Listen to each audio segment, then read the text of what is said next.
Season 4 is officially here, and as per usual guys, in this video today we're going to be going through the patch notes, and I'm going to talk about every new viable weapon, new attachment change, and meta change that you guys should be looking out for. There are lots of new guns on the table that are now much more viable options, including the addition of 3 new weapons. To start with, we'll talk about the really stupid things they've done in the patch notes, and honestly, the major one is this new vehicle upgrade system that allows your trucks to have UAVs, reinforced armor, a heavy machine gun on the top of the truck. I really don't know what the thought process was here, seeing as people were complaining that vehicles were too dominant in the game to begin with, but now they're even more dominant.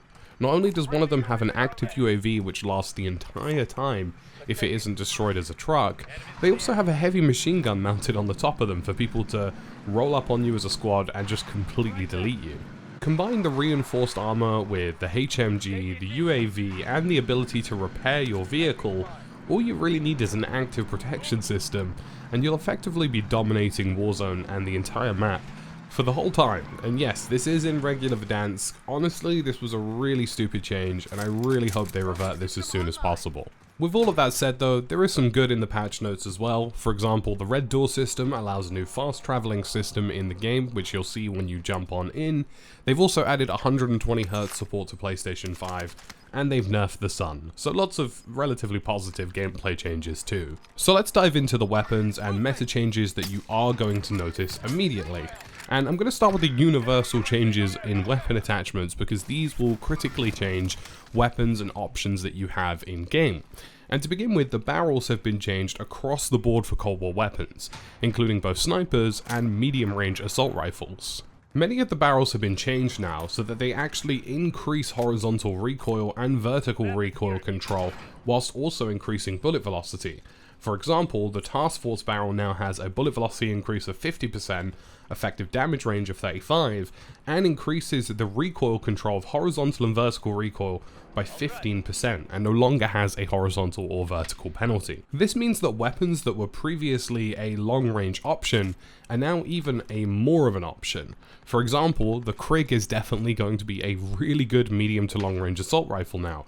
Likewise, the Cold War AK, which was already becoming pretty dominant, is now going to be a seriously dominant medium-range weapon. And with continuing AMAX nerfs and a 60 round magazine, I actually think the Cold War AK is going to replace the AMAX. Even other weapons such as the Farah AC3 are progressively becoming more of a medium-range option with these changes, and it means that the medium-range assault rifle meta is somewhat revived in this update. Let's talk about the weapon buffs and nerfs now, and the AMAX has had another nerf with the upper torso damage multiplier decreased from 1.2 to 1.1, and honestly, I think they're just going to slowly keep chipping away at the AMAX because it is far too dominant, and I can see the Cold War AK becoming its replacement.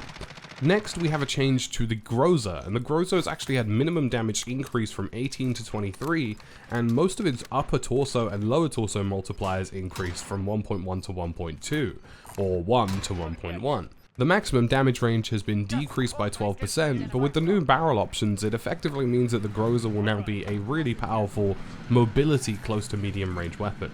If you like trying strange weapons, then the Scar H has had a relatively significant buff, with the next damage multiplier increased from 1 to 1.5, and upper torso from 1 to 1.2. I don't think this is going to become meta, but allegedly they are looking at more changes.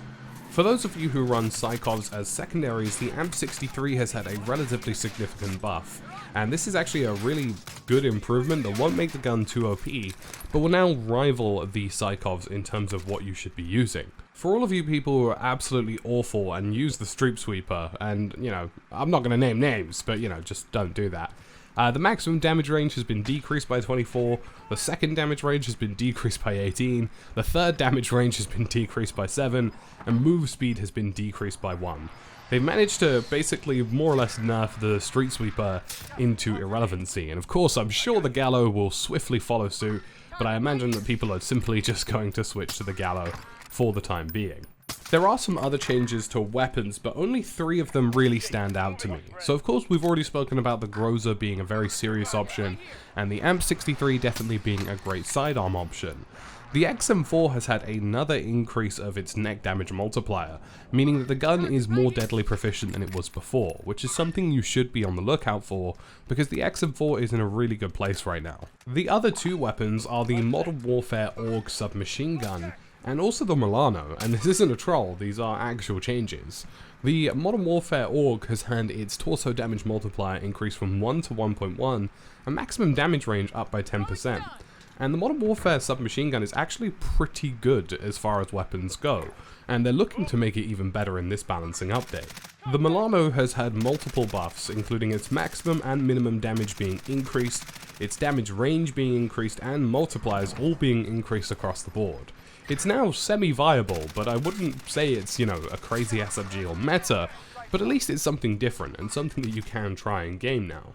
Now let's talk about the new weapons, and we've got the new M82 LMG, we've also got the new assault rifle, and the new nail gun.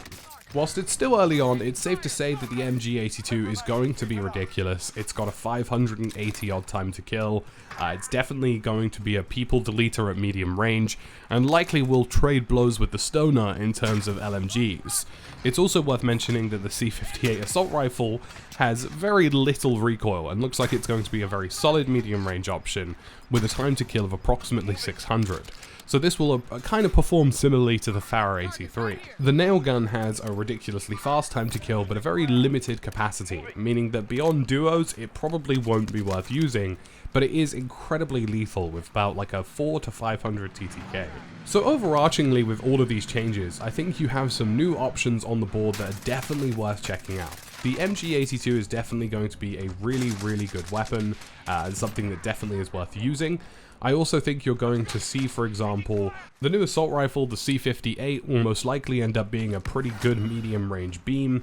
But I do think as well, the nail gun is just going to be a meme weapon, but it will be relatively decent. And it's worth noting that in this patch they will be making sweeping changes to balance of weapons in Warzone, and they want to bring the average time to kill up by 60 to 100 milliseconds to increase the skill ceiling for Warzone. On top of the new weapons, I think it's also worth mentioning that I think the Groza is going to be in a very good place, and the XM4. But overarchingly, medium range weapons are now back in because of all of these new barrel changes that reduce the ridiculous horizontal recoil that made Cold War weapons not really viable. It's also worth mentioning that these bullet velocity changes have increased the overall velocity of snipers as well, so we'll have to wait and see. Despite the really ridiculous truck changes, this is a really good meta overhaul in Warzone and will shake up things once again. And I think it's only a matter of time before you see the AK overtake the AMAX for a choice. If this video was helpful to you, please leave a like and subscribe. We've got plenty more stuff coming over the year for both Warzone and Battlefield 2042, of course. And yeah, we'll be covering more or less all of the patches and changes up until then. As always folks, thank you for watching, and I'll catch you again in the next video.